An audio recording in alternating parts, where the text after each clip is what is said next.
Hello and welcome to my first live videos about physics.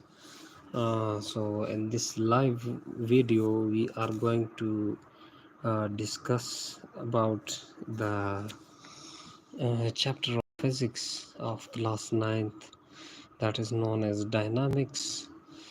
Uh, we are studying this from the book that has been updated recently for the schools of Pakistan, and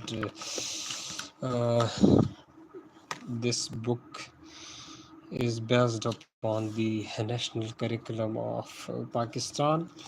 And here we can see the written thing is 22, 23, but this book was released in this year, but it was actually implemented in the current year, that is 2024.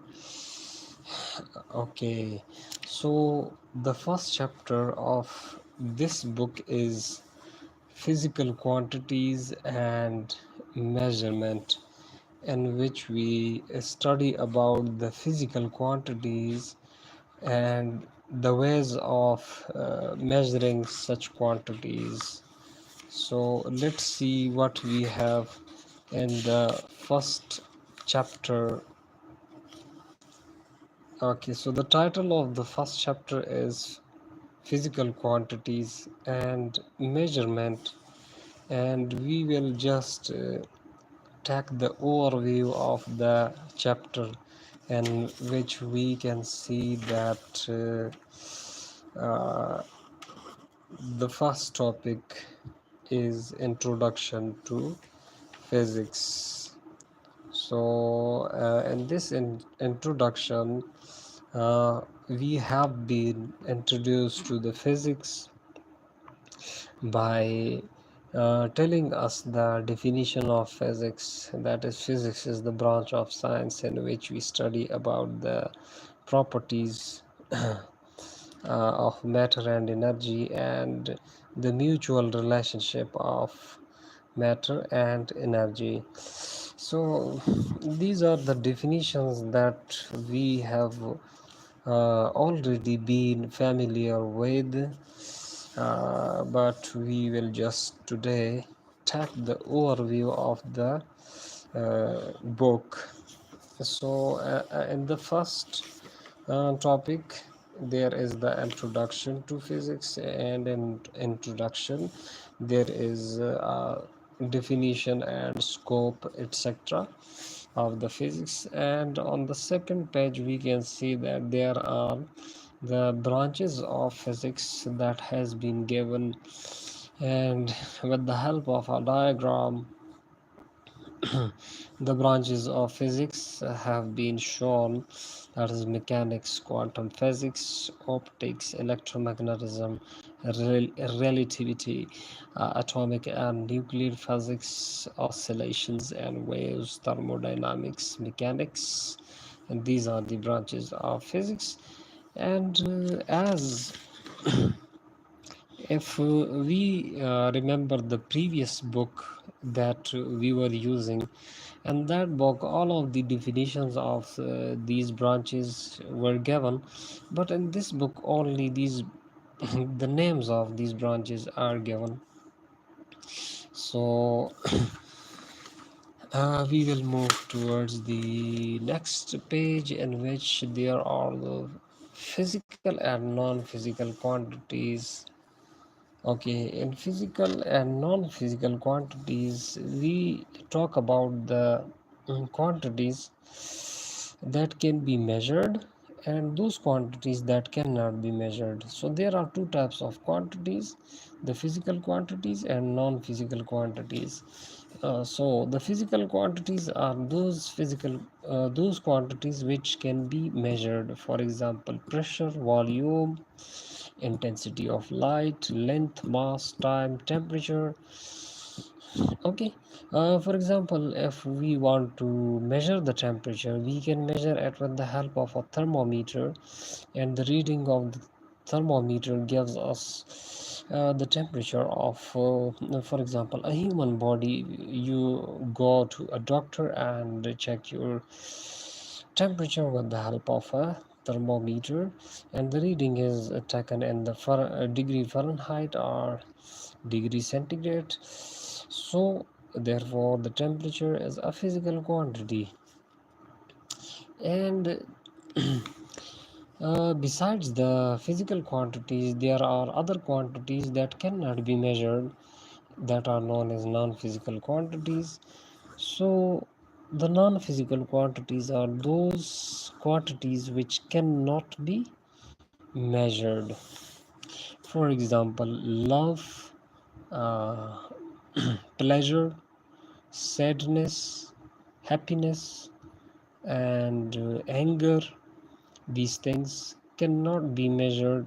Therefore, these are the non-physical quantities. So, okay. And the physical quantities, we go for the base and derived physical quantities. We are always familiar with the base and derived physical quantities, and we know that base quantities are those quantities which are independent, and with the help of the base quantities we can derive other quantities. For example length. With the help of length we can derive area. How we will derive area? We will multiply length into length and we will get area, and then the area will be known as the derived physical quantities. Similarly, volume, that is a derived quantity. It can be derived with the help of multiplication of length 3 times, length into length into length. We will get the volume, and that is a derived quantities. So here a table has been given. There is a table. Uh, in this table, we can see that there are 7 quantities, and the symbols of these quantities, and the name of the unit of these quantities, and the name of the symbol of the units of these quantities. So the first quantity is length, its symbol is L, and its unit is meter, and the symbol for meter is M. Similarly, mass, time, electric current, temperature, amount of substance, light intensity, their symbols and the names of the units and the symbol of the units, these have been given. Okay, then we go for the system international SI derived units. So we already know that the derived units are those units that are derived from the 7 base physical units. That is, for example, meter. If we multiply meter with meter, we get area.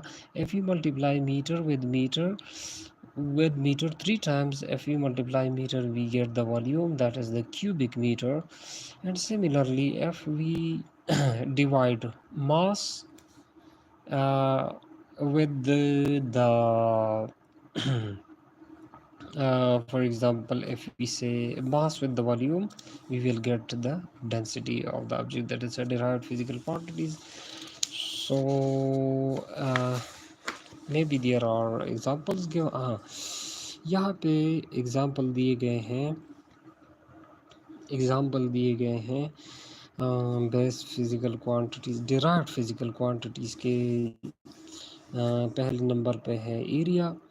Area as a derived quantity और इसका symbol ए है, और इसका unit जो है वो square metre है, और यहाँ पे सिंबल आप देख सकते हैं स्क्वायर मीटर। ओके, एंड जो हमारे पास दूसरी डिराइव्ड फिजिकल क्वांटिटी है वो वॉल्यूम है, जिसका सिंबल वी है और जिसका यूनिट क्यूबिक मीटर है, और यहाँ पे आप इसका सिंबल देख सकते हैं cubic metre. Similarly, all the other physical quantities जो कि डिराइव की गए हैं with the help of the base physical quantities दिए गए हैं यहाँ पे। Speed, velocity, acceleration, density, force, pressure, energy, ये सारे हमारे पास डिराइव्ड फिजिकल क्वांटिटीज़ है। फिर इसके बाद हमारे पास जो नेक्स्ट टॉपिक है that is the standard form scientific notation.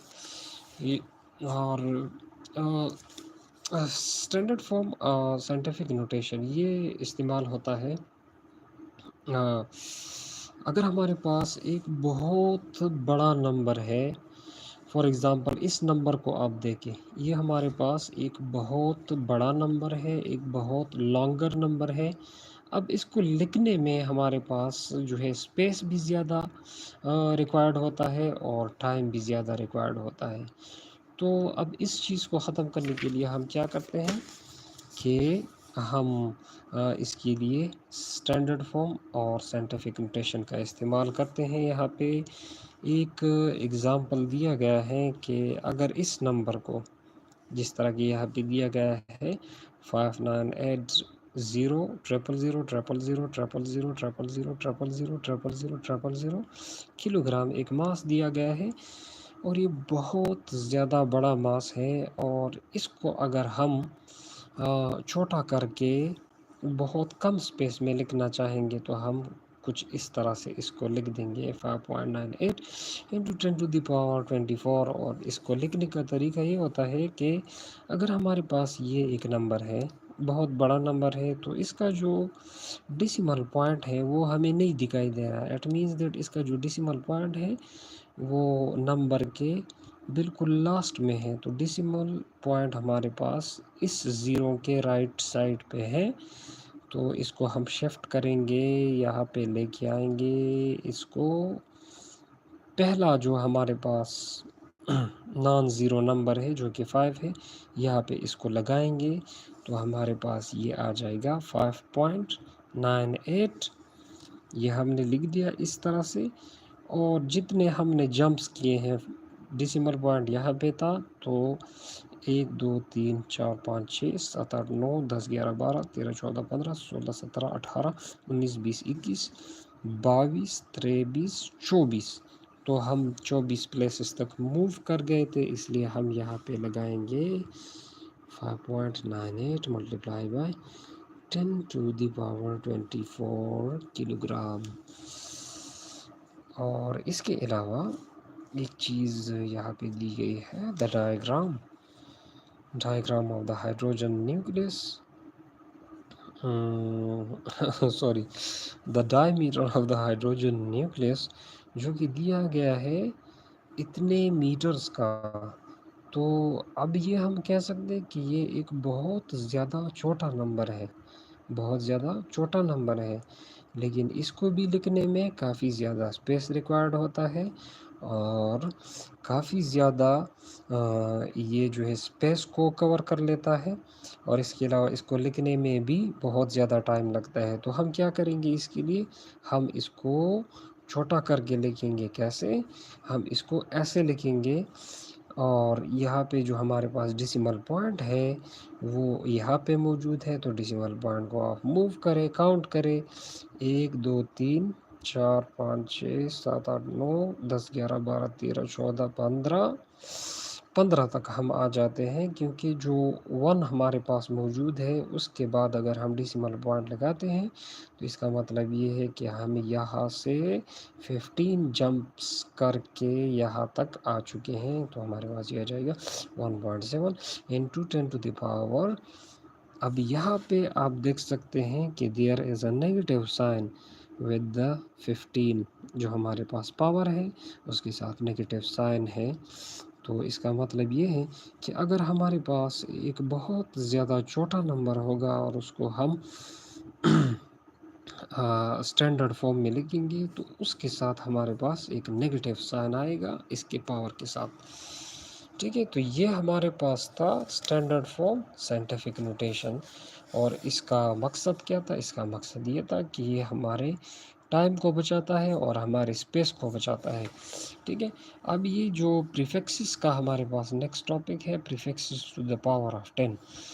Prefixes भी हम सेम पर्पस के लिए इस्तेमाल करते हैं।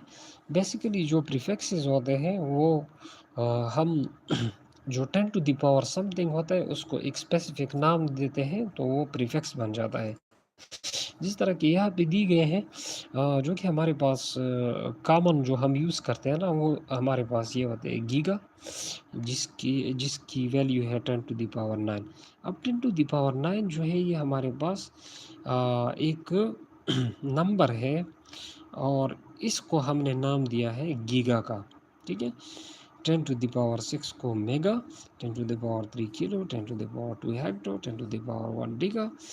और इसके अलावा हर एक प्रीफिक्स के अपने सिंबल भी दिए गए हैं। यहाँ पे आप देख सकते हैं कि डीसी का सिंबल का जो value of the deci that is 10 to the power -1, जिसका सिंबल डी है। Centi 10 to the power -2 C, milli 10 to the power -3 M, micro 10 to the power -6। और यहाँ पे इसका जो सिंबल है इसको हम माइक्रोन कहते हैं। ठीक है, इसका सिंबल थोड़ा सा यू से रिजेम्बलेंस रखता है, लेकिन इसका जो हमारे पास लेफ्ट साइड का पोर्शन है इसको हमने थोड़ा सा नीचे लेके आना होता है। तो ये सिंबल्स वगैरह भी आपने सीखने होंगे इसमें। अच्छा, इसके अलावा हमारे पास नैनो, पिको, फेम्टो, एटो, ये हमारे पास सारे प्रीफिक्सेस मौजूद है। और इन प्रीफिक्सेस की मदद से हम एक नंबर को, एक बहुत बड़े नंबर को बहुत छोटा करके लिख सकते हैं, बहुत कम स्पेस में, और टाइम को भी बचा सकते हैं। जिस तरह कि यहाँ पे दिया गया है, the number of seconds in a day are 86400, एक बड़ा नंबर है। इसको छोटा करके लिखना हो तो हम क्या करेंगे, हम जो हमारे पास डेसिमल पॉइंट है जो कि 86400 यहाँ पे पड़ा हुआ है, तो इसको हम लेके आएंगे पहले नॉन ज़ीरो नंबर के राइट पे। तो आप इसको काउंट करो, यहाँ पे मौजूद है 1 2 3 4। ठीक है, हम 4 जंप्स करके यहाँ पे आ गए हैं, तो 8.64 मल्टीप्लाई 10 टू द पावर 4 आ जाएगा। और इसके साथ सेकंड लगा है तो यहाँ पे भी लगाएंगे। अब हमने अगर प्रीफिक्स लगाना है ना, तो हम क्या करेंगे, हम इसको 10 टू द पावर 3 बनाएंगे। 10 टू द पावर 4 की जगह पे हम 10 टू द पावर 3 लगाएंगे, जिसकी वजह से हमारे पास ये डेसिमल पॉइंट यहाँ पे शिफ्ट हो जाएगा। तो डेसिमल पॉइंट यहाँ पे जब आ जाएगा 86.4 हो जाएगा, और यहाँ पे हमारे पास 10 टू द पावर 3 आ जाएगा। अब 10 टू द पावर 3 हमारे पास यहाँ पे टेबल में मौजूद है, जो किलो का है। तो 10 टू द पावर 3 एक ऐसा प्रीफिक्स है जिसको हम किलो कहते हैं, और इसको हम यहाँ पे लगा सकते हैं 86.4 multiply 10 to the power 3 second, 86.4 kilo second आ जाएगा। 10 टू द पावर 3 की जगह पे हम यहाँ पे किलो लगा देंगे। दूसरा एग्जांपल दिया गया है, the distance to the nearest star Alpha Centauri is, यहाँ पे दिया गया है 132 into 10 to the power 16 metre is equal to, इसको हम अगर एक प्रीफिक्स में लिखना चाहते हैं ना, तो हम क्या करेंगे, हम पिको का इस्तेमाल करेंगे प्रीफिक्स, क्योंकि यहाँ पे हमारे पास जो नंबर आ रहा है, जो 10 टू द पावर 15 आ रहा है, उसकी जगह पे हम पिको लगा सकते हैं। इस टेबल में आप इसको देख सकते हैं कि यहाँ पे, हाँ यहाँ पे थोड़ा सा इन्होंने कर दिया है कि 10 टू द पावर 15 हमारे पास पीटा, यस पीटा हमारे पास 10 टू द पावर 15 के लिए इस्तेमाल होता है, और इसका सिंबल भी है, तो यहाँ पे हम लगा सकते हैं 41.23 पी पीटा मीटर, पीटा मीटर। इसके अलावा ये सारी प्रीफिक्सेस आप लोगों ने सीखने होंगे, इसके नाम और इसके सिंबल्स ये सारे आपने सीख लेते हैं। फिर नेक्स्ट हमारे पास आ जाता है फिज़िकल क्वांटिटीज़ एंड मेजरमेंट्स में साइंटिफिक नोटेशन के कुछ एग्जाम्पल्स दिए गए हैं। आप इन एग्जाम्पल्स को प्रैक्टिस करें। तो आसान से एग्जाम्पल्स हैं, इसमें ज़्यादा कुछ मुश्किल नहीं है, आप इसको ख़ुद ट्राई कर सकते हैं।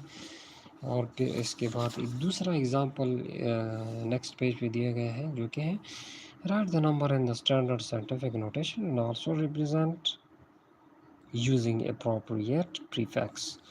तो एप्रोप्रिएट प्रीफिक्स का इस्तेमाल करके ये आप लिखिए। तो इसमें आप देख सकते हैं कि 1 ton of rice in gram, 1 ton को हमने ग्राम में कैसे लिखना है। तो ये क्वेश्चन बेसिकली आया हुआ था इस जो प्रीवियस हमारे पास बोर्ड का एग्ज़ाम था उसमें ये आया हुआ था। 1 टन को हमने ग्राम्स में कैसे लिखना है। तो यहाँ पे आप देख सकते हैं कि 1 टन का जो मास होता है इसके अंदर 1000 किलोग्राम होते हैं। तो therefore 1 ton is equal to 1000 kilogram.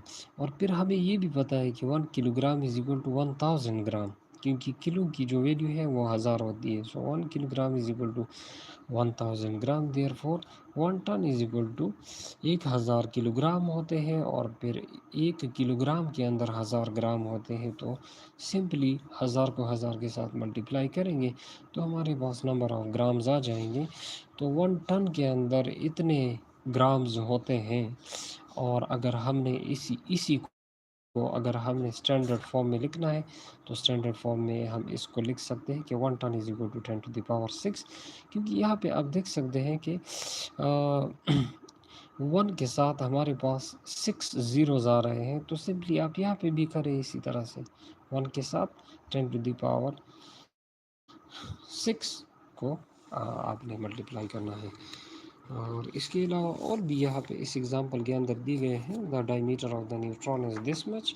और आप इसको स्टैंडर्ड फॉर्म में लिख के प्रीफिक्सेस का इस्तेमाल करके तो we can do this same to what we did in the first part, जो कि हमने किया था 1 ton of rice in grams. और नेक्स्ट मूव करते हैं टुवर्ड्स द नेक्स्ट पेज, जिसके अंदर है स्केलर एंड वेक्टर्स, जो कि फिजिकल क्वांटिटीज़ एंड मेजरमेंट के चैप्टर में एक टॉपिक है scalar and vectors. Scalar and vectors का हमें जो हमारे पिछले क्लासेस थे class 7th and 8th probably इसमें हमने ये पढ़ा है कि स्केलर्स एंड वेक्टर्स क्या होते हैं। तो scalar quantities are those quantities in which there is no direction required. सिर्फ मैग्नीट्यूड की ज़रूरत होती है स्केलर्स में, किसी डायरेक्शन की ज़रूरत नहीं होती है। और ये चीज़ भी आपको क्लियर होनी चाहिए कि जो मैग्नीट्यूड होता है उसका मतलब ये है कि एक नंबर के साथ आपने एक यूनिट लगाना है। फॉर एग्ज़ाम्पल मैं कहता हूँ कि एक हमारे पास बुक है जिसका मास है 5 किलोग्राम, ठीक है। तो मास एक क्वांटिटी है और इसका देखो मैंने मैग्नीट्यूड बता दिया 5 किलोग्राम। अब इसमें क्या है, 5 एक नंबर है और किलोग्राम एक यूनिट है। तो इसका मतलब ये है कि एक मैग्नीट्यूड को एक्सप्रेस करने के लिए आपने एक नंबर और एक यूनिट का इस्तेमाल करना है, ठीक है। तो स्केलर क्वांटिटीज़ में हमारे पास सिर्फ मैग्नीट्यूड की ज़रूरत होती है, जबकि जो वेक्टर क्वांटिटीज़ होती है उसमें मैग्नीट्यूड के साथ साथ एक डायरेक्शन की भी ज़रूरत होती है। फॉर एग्ज़ाम्पल अगर हम बात कर रहे होते हैं एक मोटरसाइकिल की, मोटरसाइकिल पे अगर आप चल रहे होते हैं तो उसका आप ने देखा होगा कि देयर इज़ अ स्पीडोमीटर। एक स्पीडोमीटर होता है जो आपको रीडिंग बताता है, आपको स्पीड दिखाता है कि मोटरसाइकिल जो है वो अब इस टाइम पे 25 किलोमीटर पर आवर की स्पीड के साथ जा रहा है। लेकिन कोई भी मोटरसाइकिल आपको डायरेक्शन नहीं बताता है, ठीक है। तो इसका मतलब ये है कि स्पीड हमारे पास एक स्केलर क्वांटिटी है। और इसके अलावा जो वेलोसिटी है,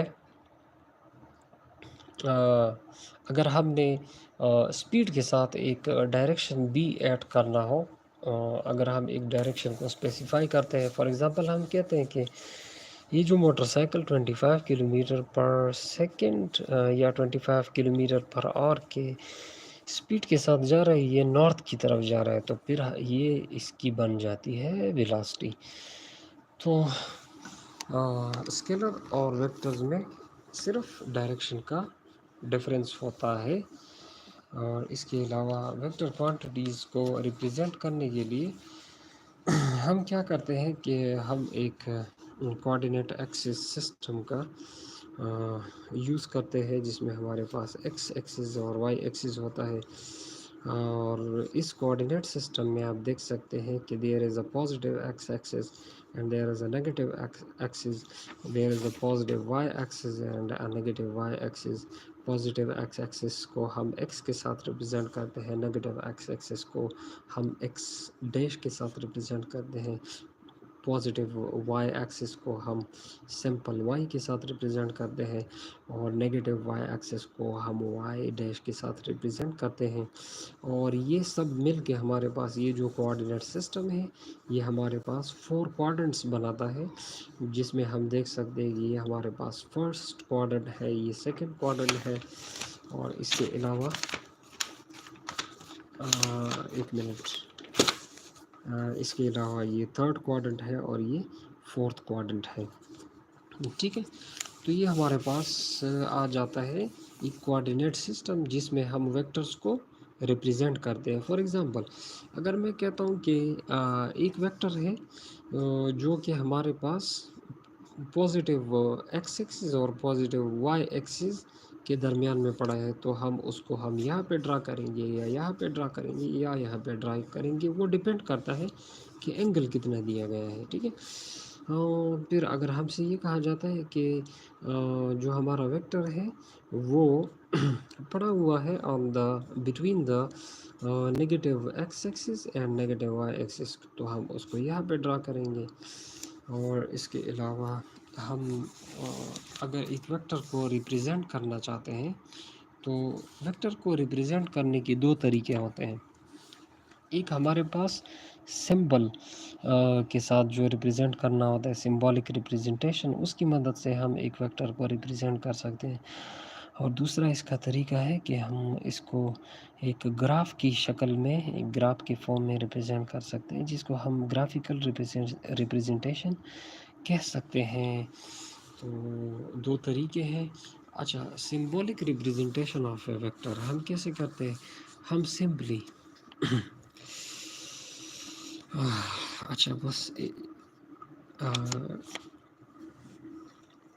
एक हल्का सा मैं 1 मिनट का ब्रेक लेना चाहूँगा, क्योंकि कंटिन्यूसली मैंने 27 मिनट तक मैं बोलता आ रहा हूँ, तो I need to take just 1 minute break. फिर इसके बाद मैं बताऊँगा कि एक वेक्टर को सिंबॉलिकली और ग्राफिकली किस तरह रिप्रेजेंट करेंगे।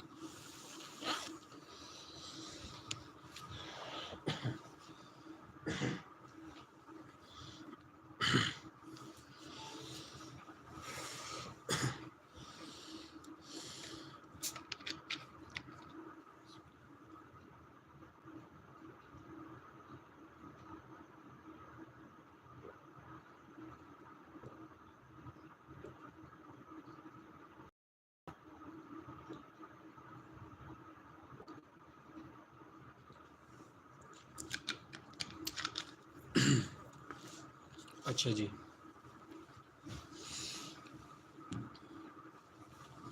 अच्छा जी, थैंक यू फॉर वेटिंग। अब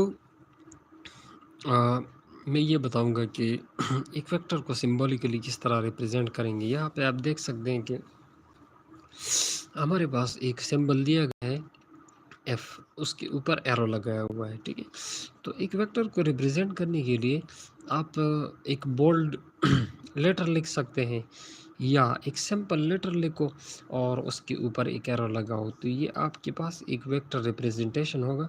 फॉर एग्जांपल अगर हमने फोर्स को रिप्रेजेंट करना होता है तो हम कैपिटल F लिखेंगे और उसके ऊपर एरो लगाएंगे। और सिर्फ यही नहीं कि आपने एरो लगाना है, एरो के अलावा भी हम इसको रिप्रेजेंट कर सकते हैं। या तो आप एरो लगाओ, ठीक है, जिस तरह के ये 3 हमारे पास जो वेक्टर्स हैं ये शो किए गए हैं एक एरो की मदद से। इसके अलावा आप एक वेक्टर को बगैर किसी एरो के भी रिप्रेजेंट कर सकते हैं।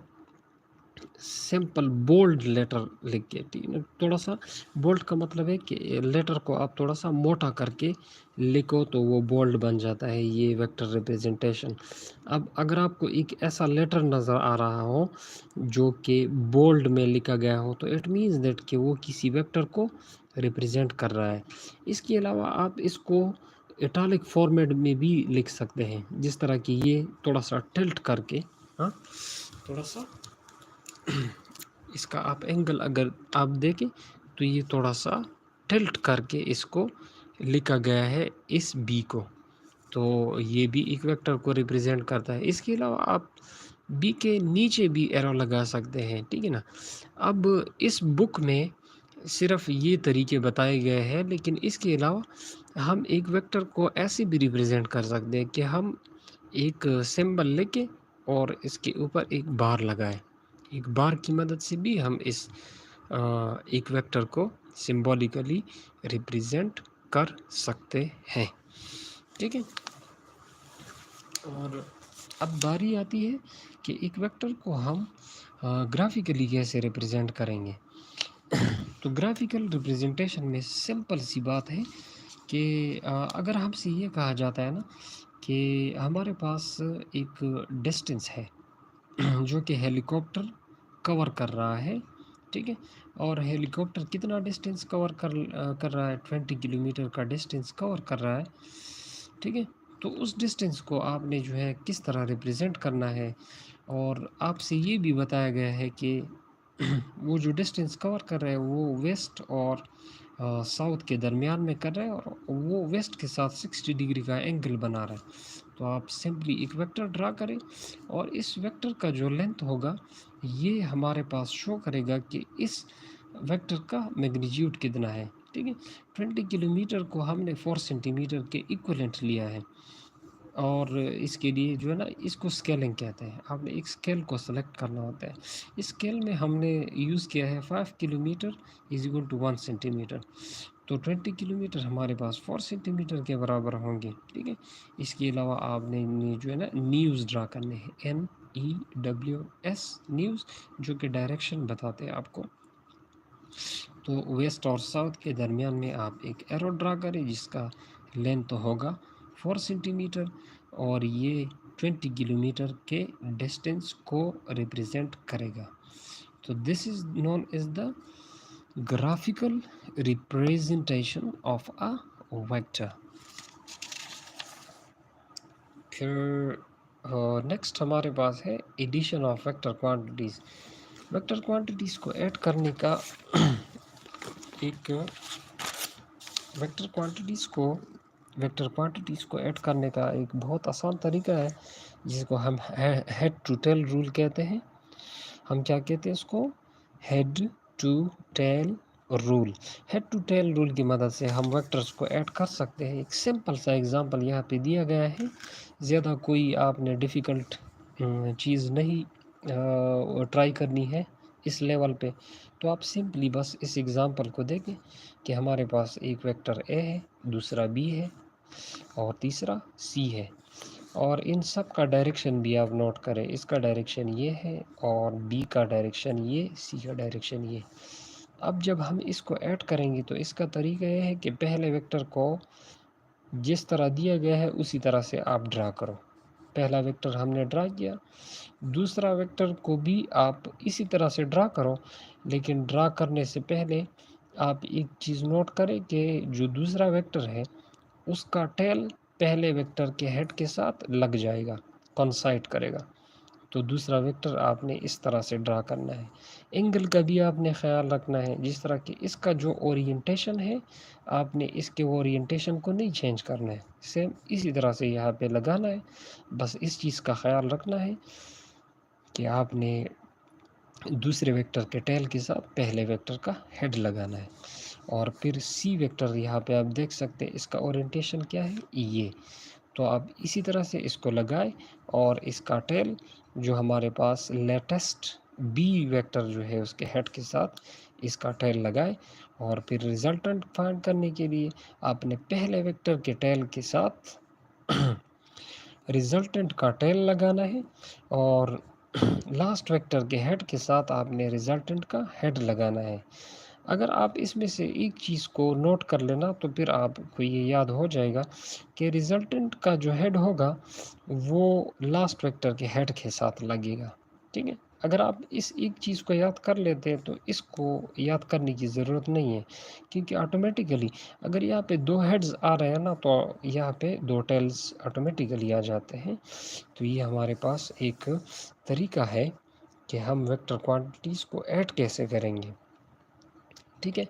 अब यहाँ पे सब्ट्रैक्शन नहीं दिया गया है, लेकिन सब्ट्रैक्शन का भी एक आसान तरीका है कि हम वेक्टर्स को सब्ट्रैक्ट कैसे करेंगे। तो उसका एक तरीका है कि आपने अगर एक वेक्टर को दूसरे से सब्ट्रैक्ट करना है, तो आपने जो है ना एक वेक्टर का डायरेक्शन चेंज करना होगा, बस उसके बाद सिंपल एडिशन करनी होगी इसी तरह से। अच्छा जी, अब देखो लास्ट पोर्शन जो इस चैप्टर का है वो मेजरिंग इंस्ट्रूमेंट्स के बारे में है। ठीक है? हमने फिज़िकल क्वांटिटीज़ और मेजरमेंट की का जो चैप्टर है वो स्टार्ट किया है। तो फिज़िकल क्वांटिटीज़ को मेजरमेंट मेजर करने के लिए ही जो चीज़ें रिक्वायर्ड होती है वो क्या होती है? Measuring instruments. ठीक है? और ये आपको पता होना चाहिए कि फिज़िकल क्वांटिटीज़ वो क्वांटिटीज़ होती है जिनको हम मेज़र कर सकते हों, और जिन क्वांटिटीज़ को हम मेज़र नहीं कर सकते हो वो नॉन फिज़िकल क्वांटिटीज़ होती है। जिस तरह के अर्लियर मैंने बता दिया कि लव, प्लेजर, एंगर, ठीक है, गुस्सा जो होता है, प्यार जो होता है, इसको हम मेज़र नहीं कर सकते हैं। So therefore love, pleasure etcetera ये जितनी भी क्वांटिटीज़ है इनको हम कहते हैं द नॉन फिज़िकल क्वांटिटीज़। तो चूँकि हम फिज़िकल क्वांटिटीज़ को डील कर रहे हैं, स्टडी कर रहे हैं, तो इनको हम मेज़र कर सकते हैं, इनको नाप सकते हैं। और अब इनको मेज़र करेंगे तो हमें मेजरिंग इंस्ट्रूमेंट्स की ज़रूरत होगी, जो कि यहाँ पे हमारे पास अवेलेबल है। अच्छा जी, अब चूँकि काफ़ी टाइम हो चुका है that I have been live, तो बस मैं सिर्फ जो मेजरिंग इंस्ट्रूमेंट्स हैं इनके नाम बता दूंगा और फिर लाइव सेशन को ख़त्म कर दूंगा। तो हमारे पास जो पहला मेजरिंग इंस्ट्रूमेंट है that is metre rule and measuring tape. ठीक है, यहाँ पे दिया गया है एक मीटर रूल है। मीटर रूल के का जो लेंथ होता है वो 1 मीटर होता है, और 1 मीटर के अंदर 100 सेंटीमीटर्स होते हैं, और हर सेंटीमीटर के अंदर 10 मिलीमीटर्स होते हैं। तो इसका मतलब ये है कि 1 मीटर के अंदर 1000 मिलीमीटर्स होते हैं। ठीक है? अच्छा, फिर उसके बाद है वर्नियर कैलिपर। ये भी हम लेंथ मेजरमेंट के लिए इस्तेमाल करते हैं, और उस लेंथ को हम मेज़र करते हैं जो कि बहुत ज़्यादा छोटा हो, जो कि बहुत कम लेंथ हो, जिसको हम मीटर रूल के साथ या मेजरिंग टेप के साथ नहीं फाइंड कर सकते हों। ठीक है? तो उसके लिए हम वर्नियर कैलिपर का इस्तेमाल करेंगे। फिर अगर हमारे पास एक ऐसा एक ऐसा मेजरमेंट हो, एक ऐसा लेंथ हो जिसको हम वर्नियर कैलिपर के साथ भी नहीं कर सकते हो, तो हम फिर स्क्रू गेज का इस्तेमाल करेंगे। फिर उसके बाद हमारे पास आ जाता है फिज़िकल बैलेंस, जो कि हम यूज़ करते हैं to find the weight of a body. और मेजरिंग सिलेंडर को हम इस्तेमाल करते हैं to find the volume of a solid object जिसका शेप इर्रेगुलर हो। और फिर स्टॉप वॉच के ज़रिए हम टाइम इंटरवल को मेज़र कर सकते हैं। ठीक है? और इसके अलावा जो स्टॉप वॉच होते हैं इसके हमारे पास 2 टाइप्स होते हैं, मैकेनिकल और डिजिटल। मैकेनिकल स्टॉप वॉच में नीडल होता है, डिजिटल स्टॉप वॉच में डिजिट्स होते हैं।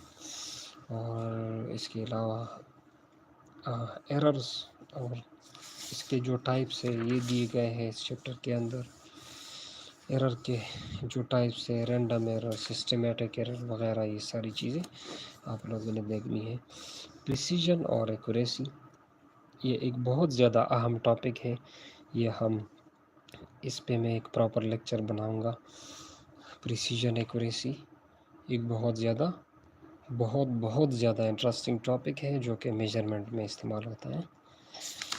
और इसके अलावा सिग्निफिकेंट फिगर्स, और ये चैप्टर एंड हो जाता है यहाँ पे। तो ये हमारे पास जो न्यू अपडेटेड बुक्स है इस पे मैं लेक्चर्स बनाऊंगा। सो नेक्स्ट लाइव सेशन में मुलाकात होगी, बात करेंगे फ़िज़िक्स के बारे में। तो तब तक के लिए अपना ख्याल रखें, अपनों का ख्याल रखें और अपने पड़ोसियों का ख्याल रखें। Thank you for joining me. अल्लाह हाफिज़।